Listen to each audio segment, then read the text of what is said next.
नमस्कार, आप सभी का स्वागत डीडी न्यूज़ पर। आप देख रहे हैं सांकेतिक भाषा का हमारा विशेष बुलेटिन। मैं हूं मुकुल शर्मा, मेरे साथ मौजूद हैं मेरे सहयोगी शरद मुदगल। आज के जो खास समाचार है वो बताएंगे आपको, लेकिन आइए सबसे पहले नजर डाल लेते हैं हेडलाइंस पर।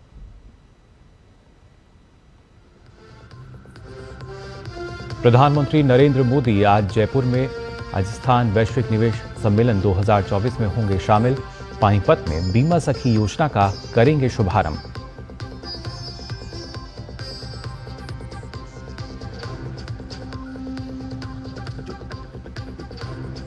संसद में कई अहम विधायी कार्य सूचीबद्ध। लोकसभा में रेल संशोधन और आपदा प्रबंधन संशोधन विधेयक पर चर्चा। राज्यसभा में बैंककारी विधियां संशोधन विधेयक पर होगी चर्चा।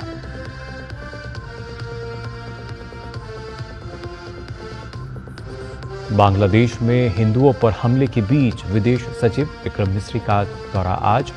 अपने समकक्ष मोहम्मद जसीमुद्दीन से करेंगे वार्ता।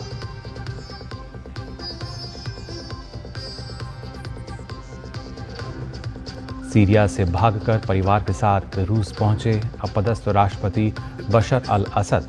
राष्ट्रपति पुतिन ने दी राजनीतिक शरण।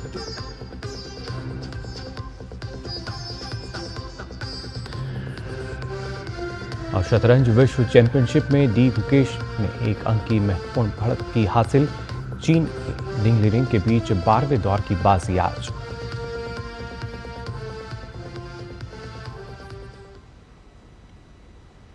और आइए अब खबरें देखते हैं विस्तार से। प्रधानमंत्री नरेंद्र मोदी आज राजस्थान और हरियाणा का दौरा करेंगे। पीएम मोदी राजस्थान दौरे पर जयपुर में rising Rajasthan global investment summit 2024 और राजस्थान ग्लोबल बिजनेस एक्सपो का उद्घाटन करेंगे। जयपुर के प्रदर्शनी एवं सम्मेलन केंद्र में होने वाले कार्यक्रम में वे लोगों को संबोधित भी करेंगे। आज से शुरू होकर 11 दिसंबर तक चलने वाले निवेश शिखर सम्मेलन का विषय पूर्ण जिम्मेदार तैयार है। शिखर सम्मेलन में जल सुरक्षा, सतत खनन, सतत वित्त, समावेशी पर्यटन, कृषि, व्यवसाय, नवाचार और महिलाओं के नेतृत्व वाले स्टार्टअप जैसे विषयों पर 12 क्षेत्रीय विषयगत सत्र आयोजित किए जाएंगे। शिखर सम्मेलन के दौरान 8 देशों के सत्र भी आयोजित किए जाएंगे, जिसमें भाग लेने वाले देश रहने योग्य शहरों के लिए जल प्रबंधन, उद्योगों की बहुमुखी प्रतिभा विनिर्माण और उससे परे और व्यापार और पर्यटन जैसे विषयों पर चर्चा करेंगे। 3 दिनों में प्रवासी राजस्थानी कॉन्क्लेव और एमएसएमई कॉन्क्लेव भी आयोजित किए जाएंगे। राजस्थान ग्लोबल बिजनेस एक्सपो में राजस्थान मंडप, कंट्री मंडप, स्टार्टअप मंडप जैसे विषयगत मंडप शामिल होंगे। शिखर सम्मेलन में 16 भागीदार देशों और 20 अंतर्राष्ट्रीय संगठनों सहित 32 से अधिक देश भाग लेंगे।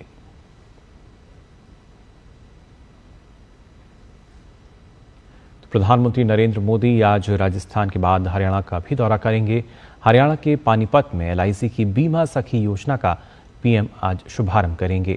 भारतीय जीवन बीमा निगम की ये पहल 18 से 70 वर्ष की आयु की उन महिलाओं को सशक्त बनाने के लिए बनाई गई है जो 10वीं कक्षा पास हैं।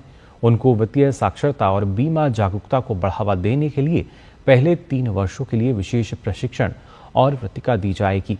प्रशिक्षण के बाद वे एलआईसी एजेंट के रूप में काम कर सकती हैं और स्नातक बीमा सखियों को एलआईसी में विकास अधिकारी की भूमिका के लिए अर्हता प्राप्त करने का अवसर मिलेगा। प्रधानमंत्री भावी बीमा सखियों को नियुक्ति प्रमाण पत्र भी वितरित करेंगे।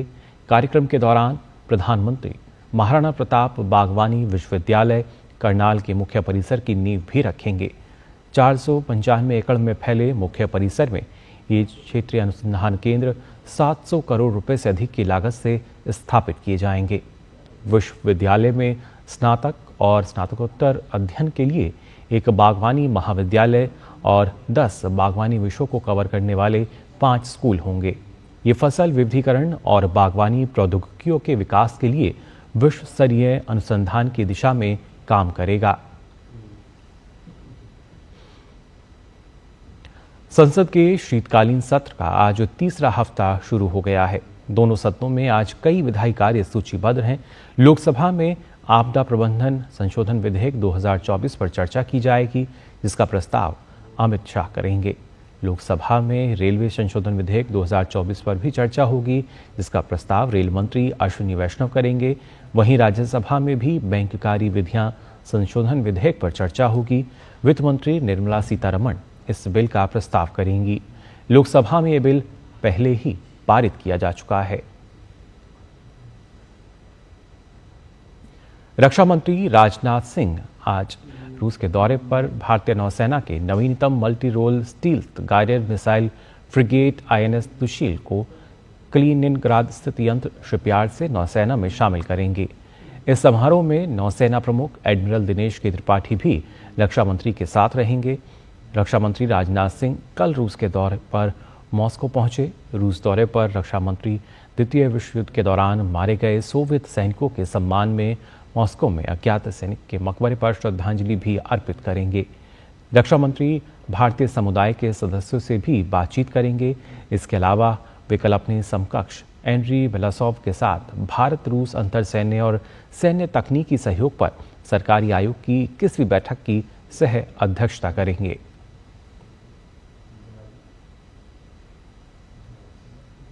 बांग्लादेश में हिंदुओं पर हो रहे हमलों के बीच विदेश सचिव विक्रम मिस्री आज बांग्लादेश के दौरे पर ढाका पहुंचेंगे। इस दौरान वह हिंदुओं और अन्य अल्पसंख्यकों पर हमलों को लेकर भारत की चिंताओं को उठा सकते हैं। विदेश सचिव मिस्री अपने बांग्लादेशी समकक्ष मोहम्मद जशीमुद्दीन के साथ वार्ता करेंगे। इसके अलावा वे बांग्लादेश के कार्यवाहक विदेश मंत्री मोहम्मद तौहीद हुसैन से भी मुलाकात करने वाले हैं। यात्रा के दौरान कई अन्य बैठकें भी हो सकती हैं। दोनों देशों के लिए ये बैठक काफ़ी महत्वपूर्ण साबित होने वाली है। प्रधानमंत्री शेख हसीना की सरकार को अपदस्थ करने के बाद भारत की ओर से ये पहला उच्च स्तरीय दौरा है। और बहरीन के दौरे पर गए विदेश मंत्री डॉक्टर एस जयशंकर आज चौथे भारत बहरीन उच्च संयुक्त आयोग में शामिल होंगे। बहरीन के विदेश मंत्री अब्दुल लातिफ बिन राशिद अल ज़यानी के साथ विदेश मंत्री डॉक्टर जयशंकर बैठक की सह अध्यक्षता करेंगे। इस मंत्रिस्तरीय बैठक में द्विपक्षीय संबंधों के संपूर्ण दायरे की समीक्षा होगी और भारत और बहरीन के बीच बहुआयामी संबंधों को मजबूत करने के अवसरों पर भी चर्चा की जाएगी। सीरिया के पूर्व राष्ट्रपति बशर अल असद पश्चिम एशिया से भागकर अपने परिवार के साथ मॉस्को पहुंच गए हैं। रूस के राष्ट्रपति भवन क्रेमलिन के सूत्रों के अनुसार वहां उन्हें मानवीय आधार पर शरण दी गई है। बशर अल असद को राजधानी दमिश्क का नियंत्रण अबू मोहम्मद अल जोलानी के नेतृत्व में विद्रोही गुटों के हाथों में आने के बाद देश छोड़ना पड़ा। इसके साथ ही सीरिया में दशकों से चला आ रहा असद का शासन समाप्त हो गया। सीरिया की राजनीतिक स्थिति में तेजी से हुए बदलाव ने क्षेत्रीय स्थिरता में अरब देशों की चिंता बढ़ा दी है। इजराइल पर 7 अक्टूबर 2023 को हमास के नेतृत्व में हुए हमले और उसके बाद गाजा में संघर्ष से पैदा तनाव के बीच ये चिंता और भी गंभीर हो गई है। बशर अल असद के सीरिया छोड़ने के साथ ही नाटकीय रूप से वहां रूस की वापसी भी हो गई है। रूस ने विपक्षी समूह के विरुद्ध असद की सहायता के लिए 2015 में सीरिया में सैन्य टुकड़ियां तैनात की थीं। सीरिया अभी तक रूस का मजबूत सहयोगी रहा है और वह यूक्रेन में रूस के सैन्य अभियान का समर्थन करता रहा है। विश्व के अन्य नेताओं ने सीरिया में असद सरकार के पतन के बाद आशा व्यक्त की है कि वहां जल्द ही स्थिति सामान्य होगी। सीरिया की स्थिति सामरिक रूप से अत्यंत महत्वपूर्ण है। ऐसे में विश्व के नेताओं ने हालत की निगरानी के साथ वहां के लोगों को मदद का आश्वासन दिया है। साथ ही विदेश मंत्रालय ने कहा है कि सीरिया की राजधानी दमिश्क में भारतीय दूतावास काम करता रहेगा। मंत्रालय के सूत्रों ने बताया कि दूतावास के अधिकारी वहां रह रहे भारतीय नागरिकों के संपर्क में हैं और वे सुरक्षित हैं। मंत्रालय ने कहा है कि दूतावास से भारतीय नागरिकों को हर प्रकार की सहायता जारी रहेगी।